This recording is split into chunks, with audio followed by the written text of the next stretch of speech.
ಎಲ್ಲರಿಗೂ ನಮಸ್ಕಾರ. ನಾನು ನಿಮ್ಮ ಕನ್ನಡ ಉಪನ್ಯಾಸಕ ತೀರ್ಥೇಶ್ KS. ಅಪ್ಪ ನೀನೆಷ್ಟು ಗ್ರೇಟ್. ನನಗೆ 6 ವರ್ಷ ಇದ್ದಾಗ ಅರೆ ಅಪ್ಪನಿಗೆ ಎಷ್ಟೊಂದು ವಿಷಯ ಗೊತ್ತಲ್ವಾ ಅನಿಸ್ತಿತ್ತು. ನನಗೆ 6 ವರ್ಷವಿದ್ದಾಗ ಅರೆ ಅಪ್ಪನಿಗೆ ಎಷ್ಟೊಂದು ವಿಷಯ ಗೊತ್ತಲ್ವಾ ಅನಿಸ್ತಿತ್ತು.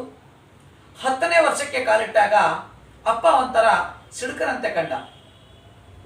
12ನೇ ವರ್ಷಕ್ಕೆ ಹಿಂತಿರುಗಿ ನೋಡಿದಾಗ ಬಾಲ್ಯದ ಅಪ್ಪ ಕಳೆದು ಹೋದ ಅನಿಸ್ತು. 12ನೇ ವರ್ಷಕ್ಕೆ ಕಾಲಿಟ್ಟಾಗ 12ನೇ ವರ್ಷಕ್ಕೆ ಹಿಂತಿರುಗಿ ನೋಡಿದಾಗ ಬಾಲ್ಯದ ಅಪ್ಪ ಕಳೆದು ಹೋದ ಅನಿಸ್ತು.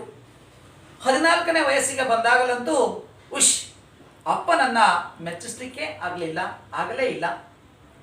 16ನೇ ವಯಸ್ಸಿನಲ್ಲಿಯೂ ನನಗೂ ಅಪ್ಪನಿಗೂ ಸಣ್ಣ ಜಗಳವಾಯಿತು. 18ಕ್ಕೆ ಬಂದೆನಾ ಅಪ್ಪ ವಿಪರೀತ ಬಿಗಿಯಾದ, ಹೊರಟನಂತೆ ಕಂಡ. 20ನೇ ವಯಸ್ಸಿನಲ್ಲಿ ನಾನು ಅಂದುಕೊಂಡೆ ಅಪ್ಪನಿಗೆ ಗೊತ್ತಿರುವಷ್ಟೇ ನನಗೂ ಗೊತ್ತಿದೆ.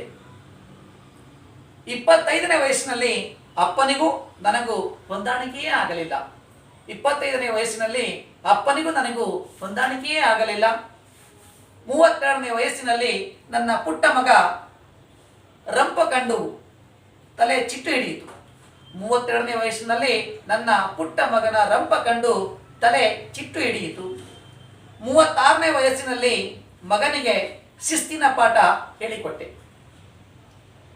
40ನೇ ವಯಸ್ಸಿಗೆ ಬಂದಾಗ ಅಪ್ಪನಿಗಿಂತ ಜಾಸ್ತಿ ಬಿಗಿಯಾಗದೆ ಹೋದ್ರೆ ಮಗ ಬಗ್ಗಲ್ಲ ಅನಿಸ್ತು. 45ನೇ ವಯಸ್ಸಿನಲ್ಲಿ ದೇವರೇ ನನ್ನನ್ನು ಸಾಕುವಾಗ ಅಪ್ಪನಿಗೆ ಎಷ್ಟು ಕಷ್ಟ ಆಯಿತೋ ಅಂದುಕೊಂಡೆ. 50ನೇ ವಯಸ್ಸಿನಲ್ಲಿ ಅಂದುಕೊಂಡೆ ಒಂದು ಮಗು ಸಾಕೋದೇ ಕಷ್ಟ.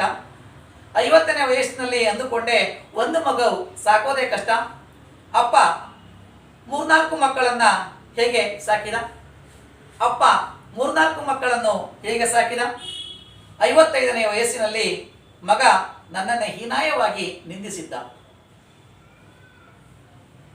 ಫೋಟೋ ಮುಂದೆ ನಿಂತು ಅಪ್ಪ ಯು ಆರ್ ಗ್ರೇಟ್ ಕಣಪ್ಪ, ಫೋಟೋ ಮುಂದೆ ನಿಂತು ಅಪ್ಪ ಯು ಆರ್ ಗ್ರೇಟ್ ಕಣಪ್ಪ ಅಂದಾಗ ನನಗೆ 60 ವರ್ಷ ತುಂಬಿತ್ತು.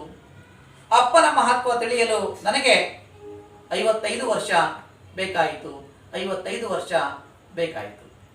ಎಲ್ಲರೂ ಹೀಗೆ ನಮ್ಮ ಕನ್ನಡ ಕಂಪು ಚಾನಲ್ನ ವೀಕ್ಷಣೆ ಮಾಡ್ತಾಯಿರಿ, ಸಬ್ಸ್ಕ್ರೈಬ್ ಮಾಡ್ತಾಯಿರಿ, ಶೇರ್ ಮಾಡ್ತಾಯಿರಿ.